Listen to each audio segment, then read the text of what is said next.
उठल्यापासून झोपेपर्यंत बापाची काळजी घेत असते। आज न उद्या जाणार म्हणून पोरगी जास्तच लाडाची असते। पोरगी जाणार म्हटलं की बापातून तुटू लागतो। कळत नाही अचानक बैठकीतून का उठून जातो। इकडे तिकडे जाऊन बाप गपचूप डोळे पुसत असतो। लेकीचं कल्याण झालं म्हणून पुन्हा बैठकीत हसत असतो।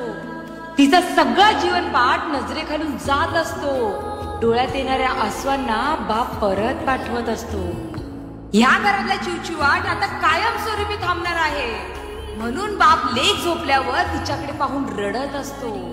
भातुकलीचा खेळ खेळत कधी लहानाची मोठी झाली कळलंच नाही। बाप सांगतो तिला सोडून मला पाणीही गिळत नाही। एका अर्थाने पोरगी म्हणजे काळजी करणारी आईच असते। पोटचा गोळा देणाऱ्याची कहाणी फार वेगळीच असते। फुलमाळा